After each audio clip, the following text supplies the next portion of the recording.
For this podcast, we're going to be going over the Julian Assange Arrest incidents, but before we get to that point, I ask people to please consider joining to my Patreon page. That's patreon.com/challengehistory. You can see it here. There's tiers of $1, $10, $25, $50, and $100. At the $50 and $100, there will be once we hit the thresholds of at least a few people, there will be a giveaway for the $50. It will be a Roman silver coin, and the $100 will be a giveaway of a Byzantine Empire gold coin, and it's to help pay for the different things from the equipment for the podcast, for just money for me to live on, and as well as I should note that I'm on disability, so I appreciate every single donation possible, and it would really mean a lot. And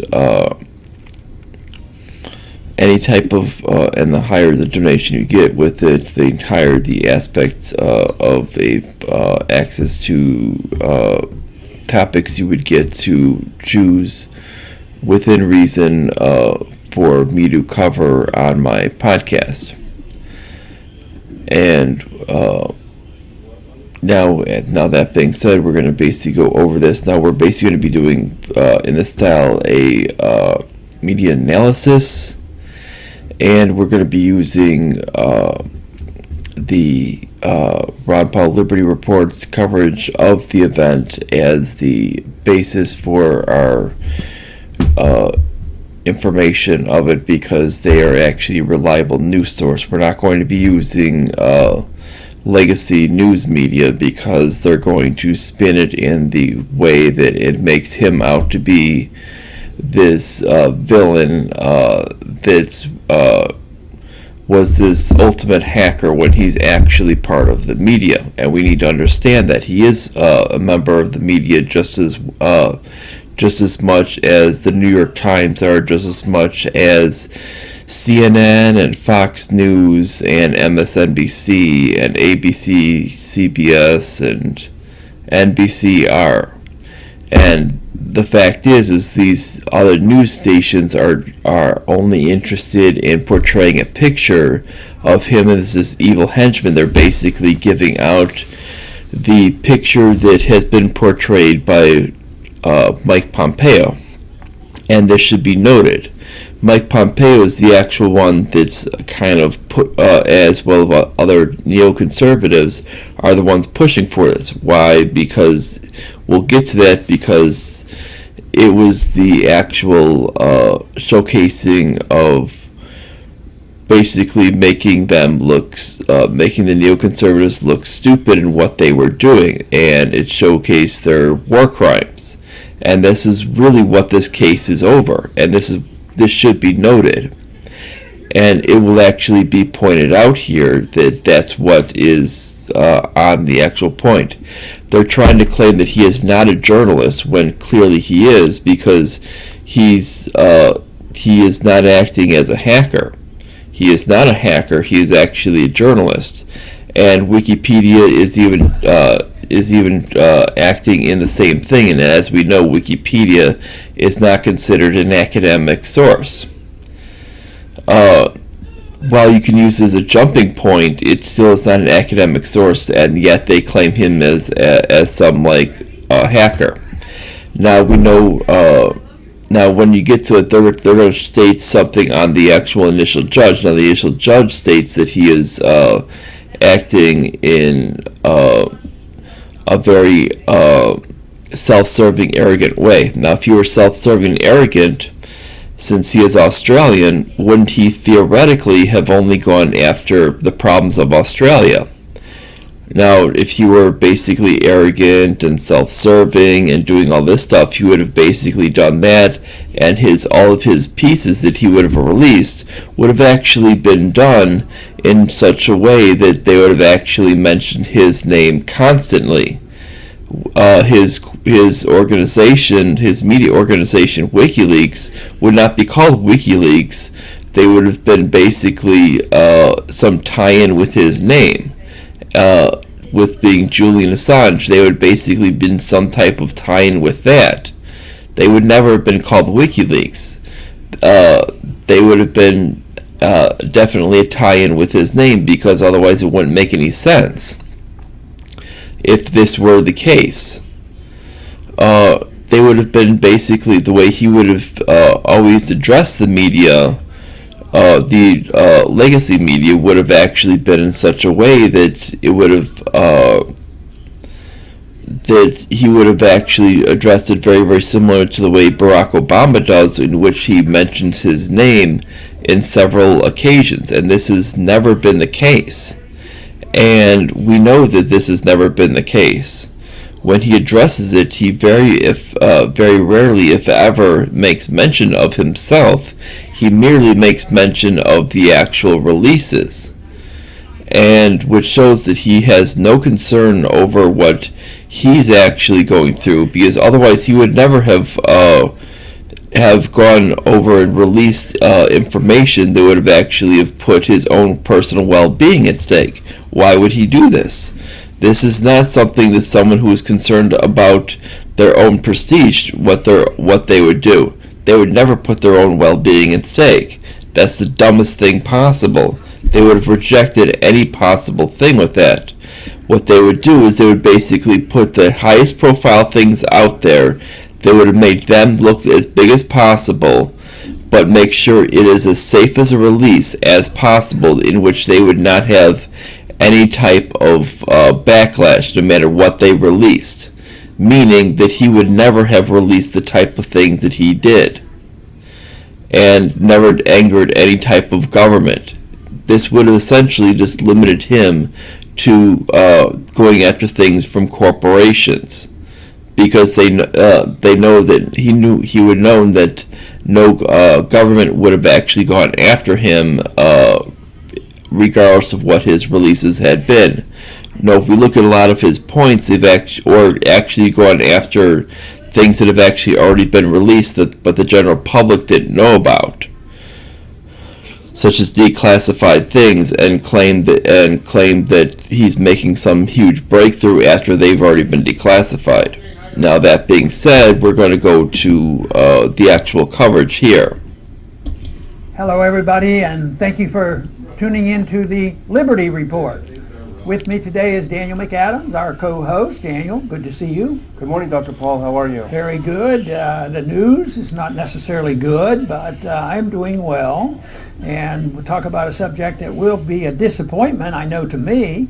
The fact that we've talked about this a lot, and that is they have, gotten Assange, and they're going to continue his vicious treatment. Some people say that he's been tortured, and I don't think he was waterboarded, but living the way he's had to live for 6 years now, I mean, he has had a rough time, and I think he's been essentially in solitary confinement, living in the embassy. But the Ecuadorians removed his status and kicked him out of the embassy. And can you believe it? The British police were right there. They couldn't wait. As a matter of fact, they didn't wait till he walked down the street. They just marched in and made sure they got him, and they arrested him. He's been convicted, I understand now, because of some charge made way back that he didn't show up under dire circumstances to a hearing. But mind you, right there with that idea of that hearing with it, technically he would not even have to show up, because he was already granted asylum. So that charge right there would have essentially been illegitimate, and that anything while under asylum would have actually had to have been delayed while his status under asylum, because of fear of arrest. And it would have had to, any hearings would have had to have been delayed. So basically, any statements like that by the British government would have had to have been, those points right there would be essentially made completely illegitimate. for claiming his lack of leaving, because they've already stated that if he were to leave, which means his status for asylum right there, because of the way Ecuador had established it, was he only had asylum within the embassy. He did not have asylum to actually leave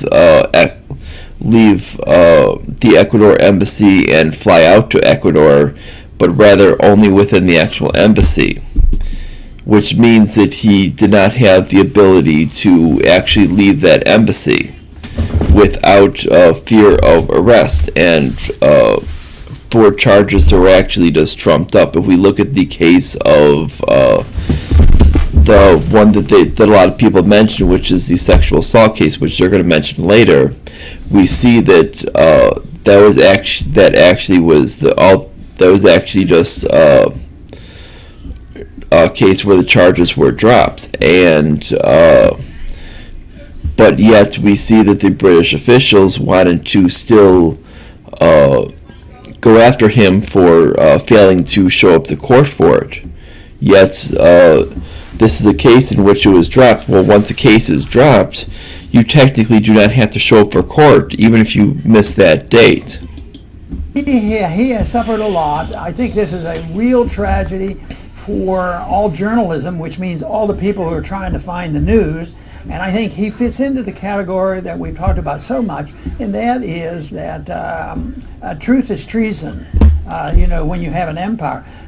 But he doesn't even... Yeah, right there, that's a key point with it that Dr. Ron Paul is making right there, is that what it basically is truth is treason when you have an empire.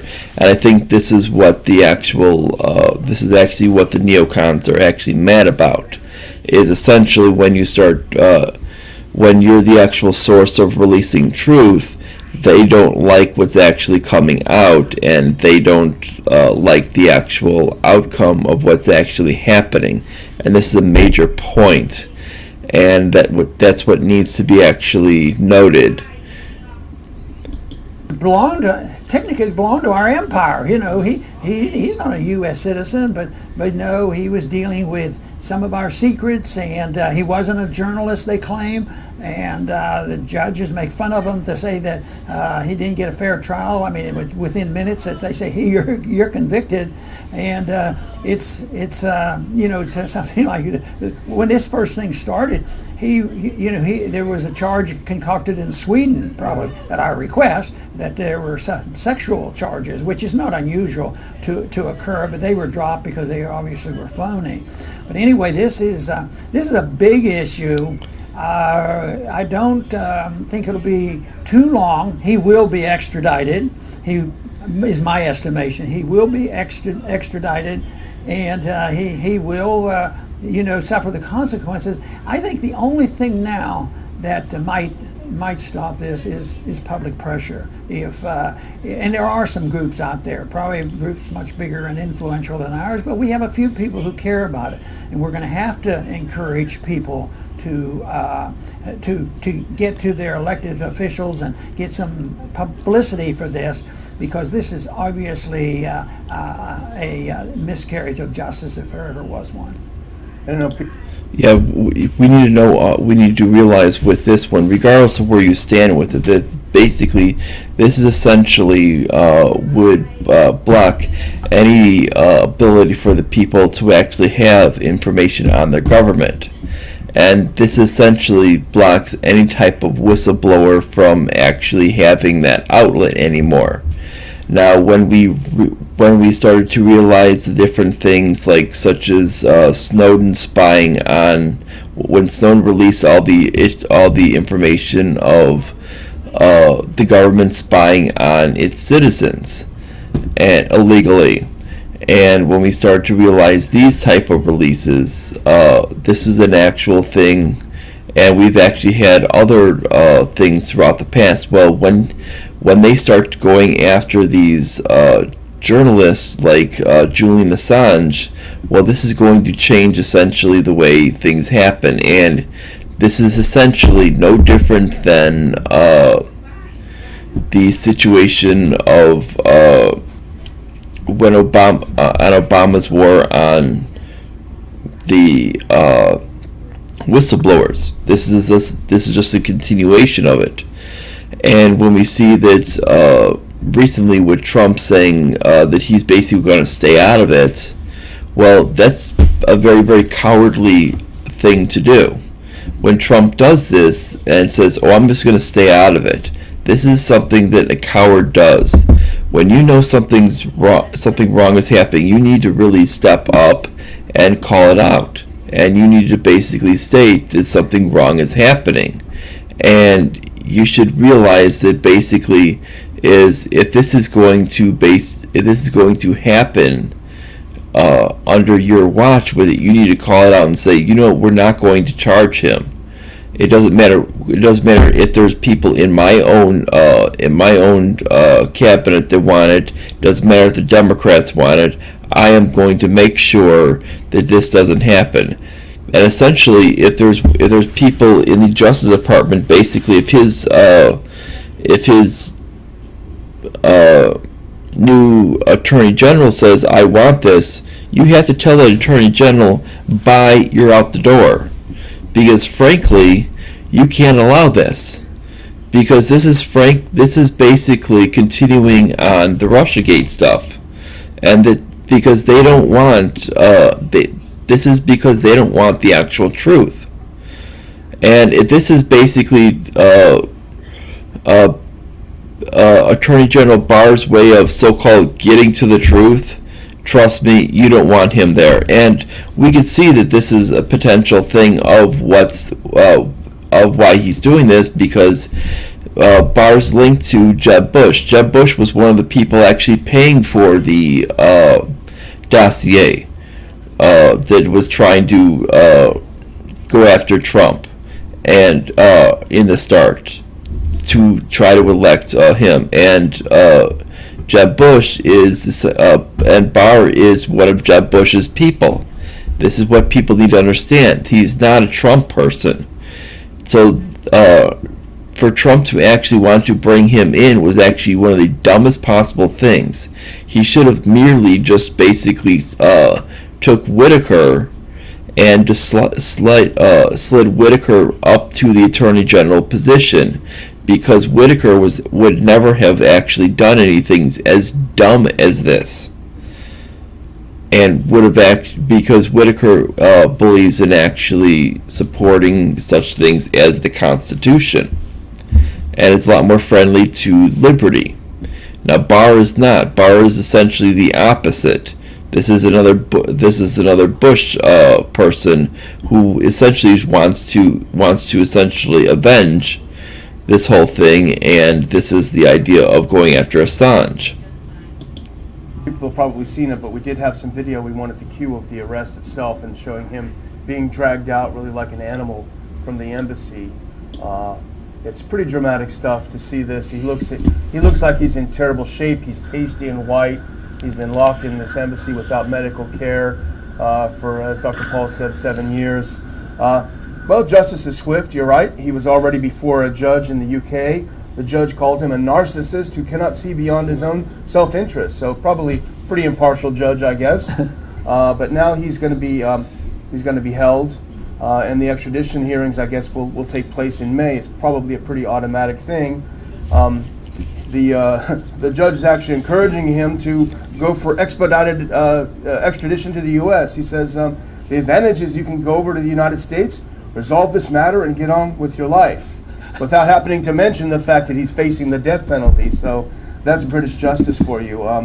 He is, of course, being charged in the U.S., as we found out this morning from the UK Metropolitan Police. The extradition charge is that he conspired with Chelsea Manning to steal and release this information about the crimes that the U.S. military was committing in Iraq and Afghanistan. Yeah, and I think we haven't heard the last of that, because the far left, they'll never give up, and they're not going to give up. And if they see the slightest bit of information that they might be able to stir Russiagate up again, they will do it. So we can expect that to happen. But there will be that's an important thing right there. This is why it's very, very important to realize with it, because the fact is this is why you're not going to find many people in D.C. that are willing to back him up, because the fact is you're going to have the left that wants to basically start to stir up the Russiagate stuff, and they're willing to attack Assange because he dared to actually release emails that he received from a third party. And you had the other side, which is most likely, which would have 100% had it have been from someone who worked within the DNC, per actual information from how the actual download rates go. And then you have obviously the neocons, who basically wanted him skinned alive for the actual way that he dealt with how he actually deals with releasing the information of what they did. Now, what they try to say is, oh, it jeopardized the lives of people. It actually never jeopardized any lives of people. What it did is it showcased it merely showcased what they did. They killed two Reuters journalists,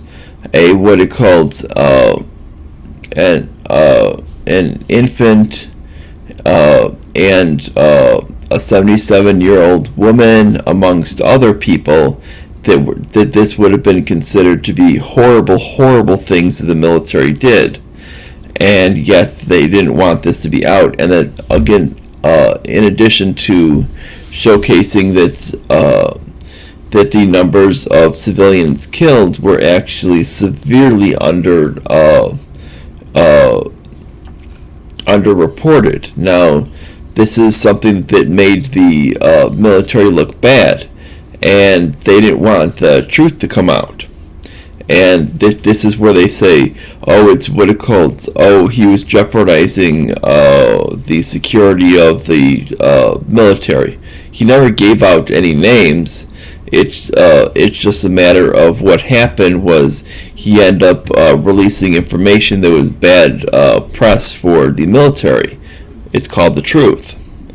And when that happens, that means that it ends up being very, very bad for the administration.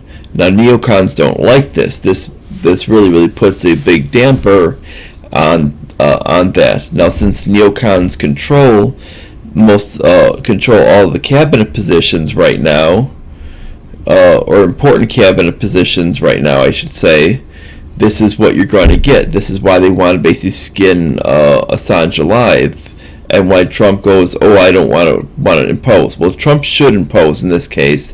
He should be saying, no, we're not doing this, and basically tell his attorney general, no, we're not going to do this.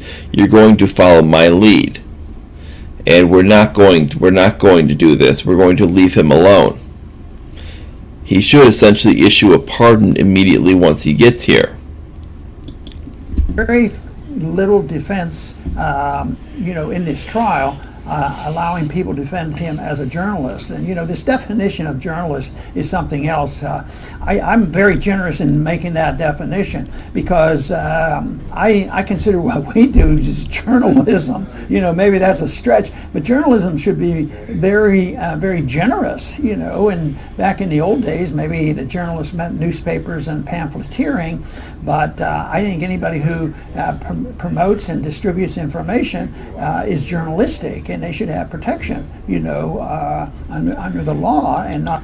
That's a key point. If you look at the actual Constitution, that would actually be the same thing with an and that was actually kind of the reason why the founders put forth the Constitution the way they did. They actually, the founders themselves actually did mean the term of freedom of the press to mean everyone who actually distributes information. And when we're talking about that means everyone. That doesn't just mean people of the U.S., that means people abroad that actually might distribute information within the U.S. That means that he would actually be classified under freedom of the press, regardless of what they want to do. Technically, what they're doing is a violation of the First Amendment, and this should be noted. Treated, well, you said the wrong thing, we're going to throw you in jail. Well, that's one of the reasons we're outraged, but we're also afraid, because we are journalists. This is personal. This is what we do.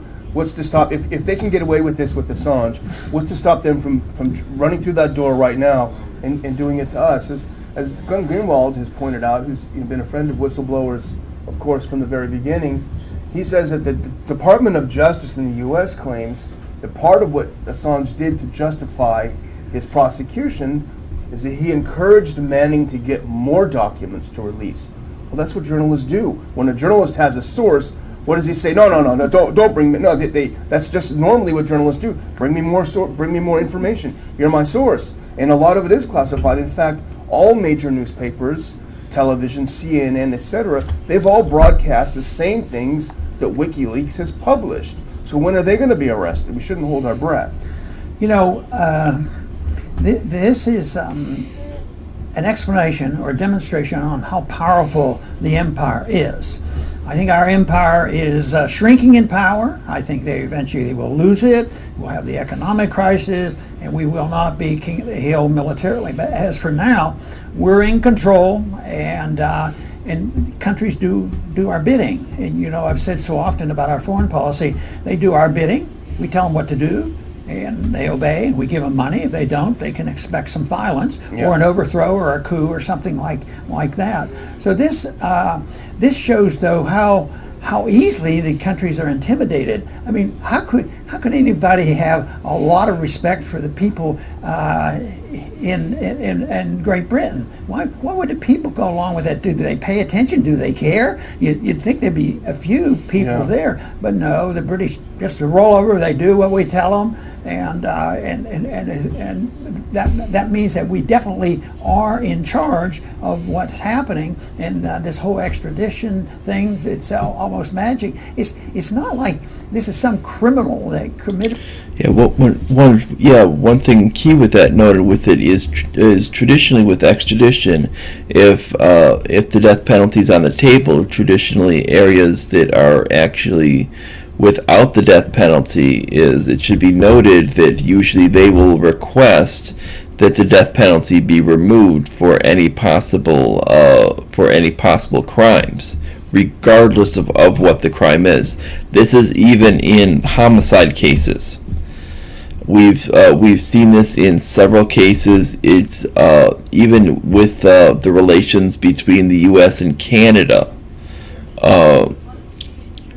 and with most extraditions, and yet with this we see that it was very, very pathetic that they're willing to basically hand Assange over without making the statement saying we're not going to hand him over unless it fits the role of our judicial system. And usually this is usually the case in most extraditions. Yet the UK is not doing this. The UK does not have the death penalty. Yet they're willing to hand him over without making that exception. They're not willing to basically hand him over and saying, okay, we're not going to hand him over unless you eliminate the death penalty. And usually this is the case of the way extraditions work with countries, but yet they're not doing it here, which is actually quite odd, because it just seems like they're just there as a proxy for the U.S. government. A violent crime in the United States. It was a United States citizen or something like this, and he's trying to escape. Extraditing an individual like that is something else. But this guy is not in that category, and yet he's being treated much more viciously. This type of a crime of telling the truth it's considered treasonous, and they use this word, treasonous. He's committing treason against the United States. Well, people are. Yeah, one thing that's actually a little bit interesting about that term treasonous against the United States. Now, treason would actually be the actual term of treason is actually being unfaithful to one's own country. Well, one little thing with that is Assange is Australian. He's not a United States citizen. So a charge like that should technically not even fit. That's why if you try to charge him with treason, technically that charge should be automatically dropped, because he is not a U.S. citizen, nor has he ever been a U.S. citizen. And that would be like charging some random person from another country, like let's say we capture a terrorist from Saudi Arabia, and charging them with treason against the United States. Just in the same way, it needs to be understood that they're not committing treason against the United States because they're not United States citizens, and it needs to be understood that understanding the definition of treason to begin with before you make an actual charge. And if that's what they're charging him with, they need to drop that to begin with, because it's not a legitimate charge, because you need to be a citizen of that country before you can charge them with treason. That are foolishly and erroneously punishing a person like this are committing some crimes far worse than what he ever did or ever thought about doing, because I think his goal in life was getting truth out. I don't think he was doing this because he was rolling over in the dough either. So yeah. He has suffered a whole lot, but there's unfortunately not enough defense of him, and that's one thing I hope we can do. This is just broke this the whole story, but I just hope there's a people listening and watching our program that will consider, what can I do about it? What can I do about it? Yeah, we don't like it either. Well, we had a small audience a while ago, and our audience gets bigger, but everybody has an audience. You have friends and neighbors and family, and you do have access to your elected officials. I know people are rather frustrated with that, but it's still worthwhile. Believe me, that's the way Vietnam War stopped. And if there is an outcry loud enough, even the judges could become political, So, but it's pure politics now, and of course the president's been on both sides of this issue. But I don't think the administration, you'll have Pompeo and Bolton and a few others that will be, guiding this, and it won't be good for Assange. That's true, and the attitude in the corridors of power now is not very good. In fact, Senator Manchin, I think West Virginia, tweeted out this morning, quote, "We own Assange," which is pretty disgusting. And as you say, really it is up to Trump, really, and it may come down to whether or not he is going to issue a pardon. He's on record probably 100 times saying, "I love WikiLeaks." He said it in Wilkes-Barre, Pennsylvania during the campaign. But the problem is all Trump's people, all of his top people want Assange dead. In fact, literally. And this goes, number one, Pence. He was actually in Ecuador last year. Of course, the Ecuadorians, they want a big IMF loan. We need some money. The president who gave Assange asylum was replaced by a president who wants to make a deal. So Pence went over there and made a deal. Hey, cancel Assange's asylum and you'll get your IMF loan. And of course, he bit on it. Pompeo, of course, he was a CIA director back in 2017 when he gave an unbelievable speech at CSIS. Here's a couple of things he said. And in fact, we had Assange himself at our conference that summer where he talked about these quotes. Pompeo said, "WikiLeaks is a non-state hostile intelligence often abetted by state actors like Russia. To give them the space to crush us with misappropriated secrets is a perversion of what our great Constitution stands for. It ends now." Boy, very chilling. Scary stuff. Ellsberg. Yeah, right there we should realize that basically this is, and that this is the people that are surrounding Trump himself. And basically these are people that that completely have no idea what the Constitution says. They themselves violate it every day when when you had Pompeo state about invading ideas of invading Iran, and he said he needed to check with the lawyers. This is in basically a Senate hearing, and when he was when discussing with on questioning from Rand Paul, and Dr. Rand Paul, basically, this is Ron Paul's son, stated, no, you don't, that's not how things work. We have this thing called the Constitution, and it states specifically in there that only Congress can declare war. And you need to go to them if you want to declare war. Basically with the idea of declaring war against Iran. Totally throwing out the idea of if Iran's National Guard is a terrorist group or not with it, because that point is completely illegitimate. That point would not even matter, because you could not use that on the idea of the 2001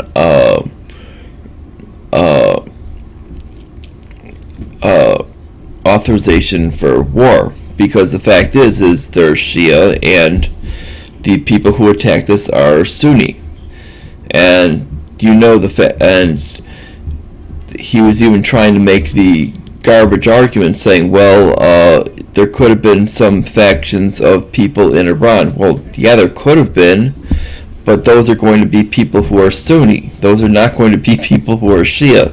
Nobody who is Shia has ever attacked us, involving that war authorization. Those are the people who actually killed those people who attacked us.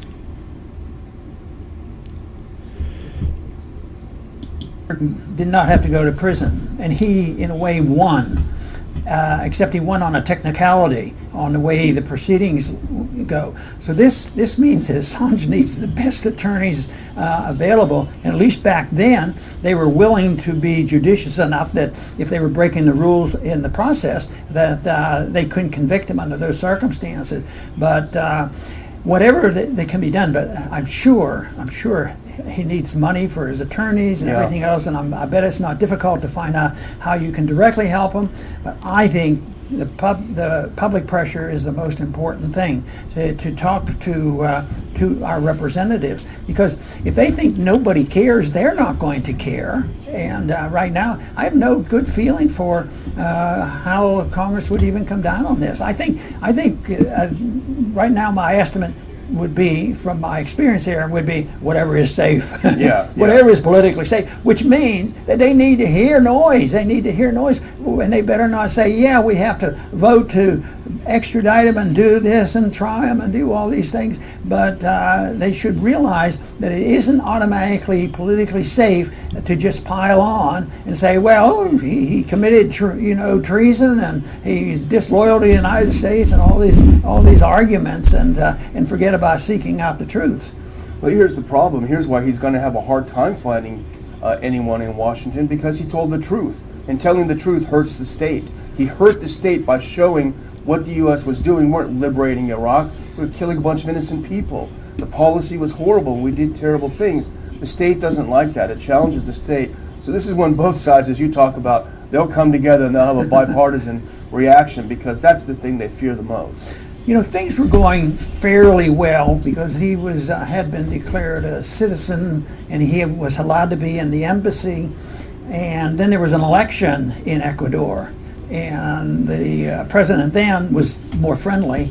And then there was an election of, believe it or not, Lenin Moreno, and he's anti-Assange. He's the one that flipped the table. But so without knowing, so I shouldn't say this without knowing, but I'm suspicious that Moreno might be have been influenced by the United States government. I'd like to have somebody go back and check up on that election. Yeah, absolutely. And you mentioned we've dealt with Assange's team, his legal team, and others, and they do a very good job. And so I would just echo what you said about people wanting to support them to get him the best representation he can have. But the other thing, Dr. Paul, that people might be wondering, and I was wondering at first, really, is what comes next. And I think what comes next, as our as our subtitle suggests, is a show trial. And this is classic, and it's disturbing because it really echoes the Soviet show trials of the 50s. And I would actually encourage our viewers, if you haven't read Arthur Koestler's Great Darkness at Noon, that will tell you exactly what a show trial is like. What's the purpose of a show trial is not to convict someone of a crime. The purpose of a show trial is to tell the rest of the people in the country, don't you dare do anything like this person did, or you're going to get it. That's the purpose. First, you have to obfuscate what he actually did. We're already seeing that, Dr. Paul. They say it's not about press freedom, it's about hacking. They were hacking. That's the illegal part. They want to obfuscate what he did. Then they want to demonize him to the public. That's an important phase.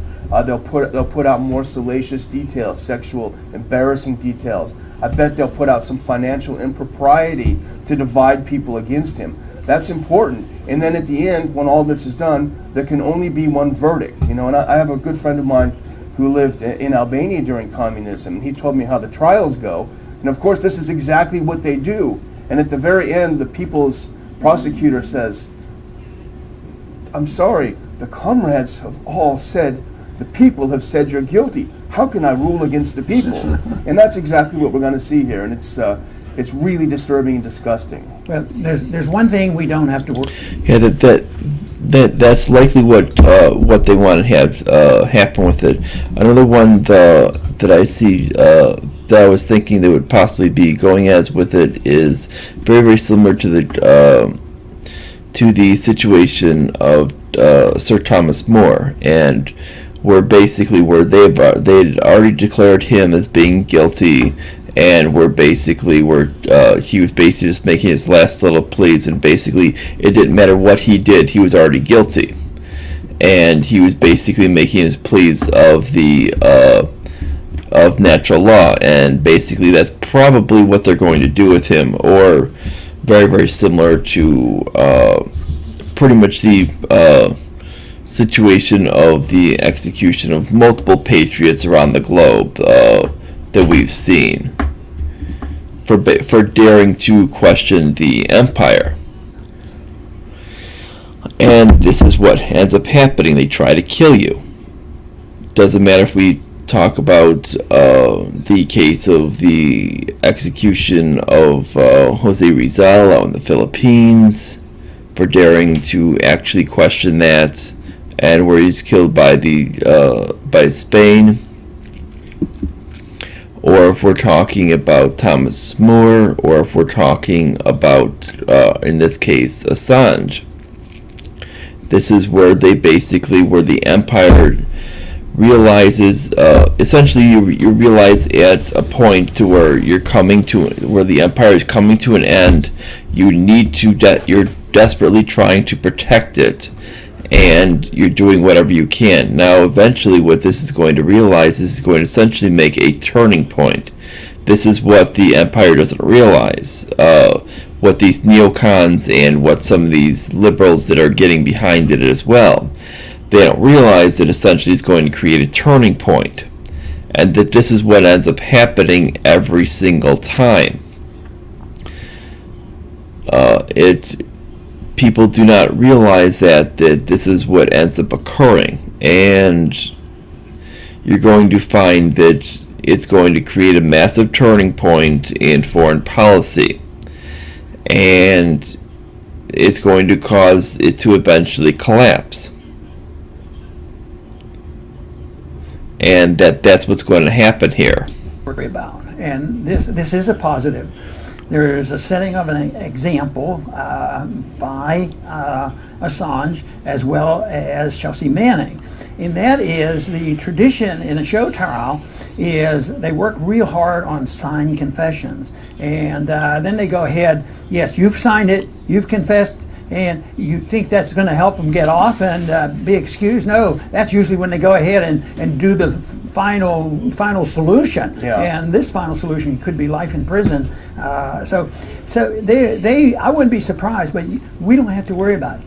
Assange is not going to sign that. After all this that he's going through, is he, oh yeah, I did this, and I'll do this, get me off. And it looks like this Chelsea Manning has courage too. Yeah, and you back think in jail. I mean, she's back in jail because they wanted to use her in helping to set this stage where they can use her testimony against Assange. So I would say, if we're looking for some positive, look for the positive character traits of these two individuals, because one thing for sure, they're going to stick to their guns. And the one thing that we can be sure is that the most of the prosecution will be sticking to their guns of ignoring the rule of law, and that they're going to march ahead and not really consider a fair trial. You know, this is the whole thing.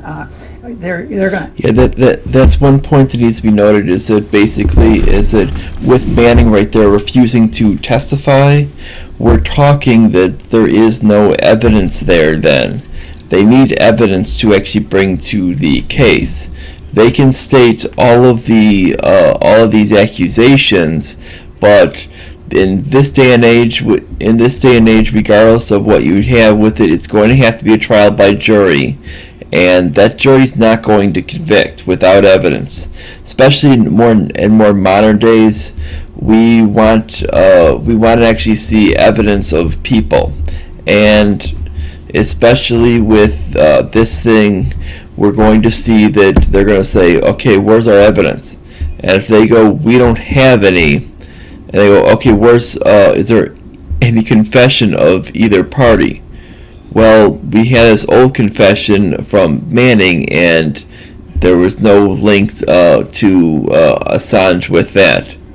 Okay, then why is Assange even here? Oh, because we're charging Julian Assange with this. Well, when you have that, you're going to find out that there's nothing that they can do, and they're going to have to eventually release Assange. And they're going to eventually have to then, because there's no case, because it's based on harassing Manning, they're going to realize that they have to drop any contempt charges on Manning, and leave Chelsea Manning alone, because that is nothing but the government harassment.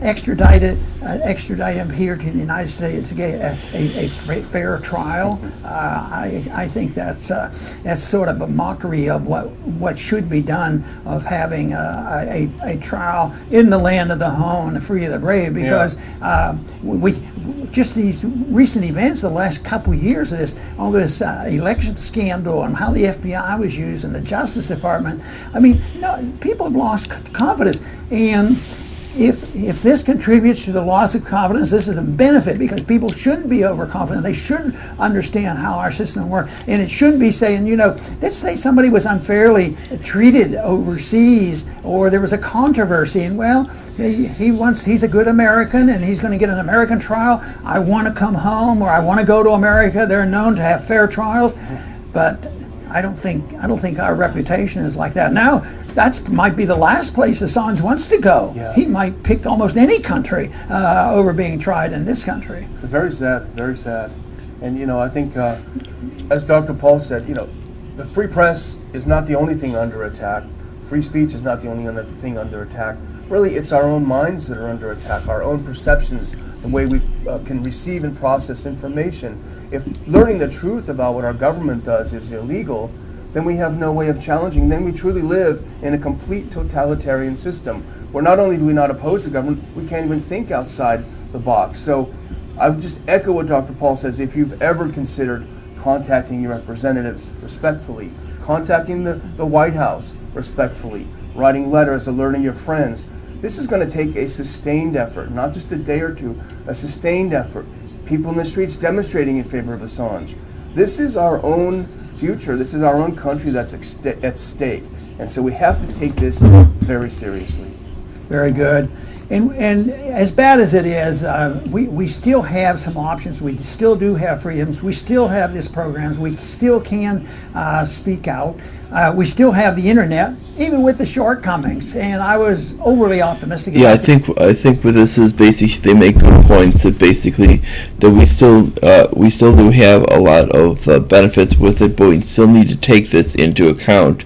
That this is basically what they're trying to do is take the ability of what we have for freedoms, and they're trying to take them away. And we can see with what they have been doing when we look at such things as the Patriot Act, how they've basically been trying to take away people's rights. This is basically where with both groups on the left and right that have actually been trying to conspire together to essentially dismantle the First Amendment. They don't like the First Amendment, and this is what we need to realize, is that we need to kind of basically put more pressure on them, because in America I think that we're very, very weak when it comes to our civic duties, and this is where we get run right over, and the government basically says we're just going to do whatever we want. And what they do is they basically offer us a little bit of that little sucker. Is here you go, little Johnny, have a sucker. Meanwhile, they're basically robbing you blind, and they're taking away all your rights. And that little sucker is basically public aid, and trying to supporting all this militarism is patriotism, when it isn't. When you kill innocent civilians, that's not patriotism. That's basically you're backing murder. And you need to essentially realize to call your own government out. You need to be proud of the actual documents of your founders. That's the only thing that's patriotic in your nation. That's it. Nothing more.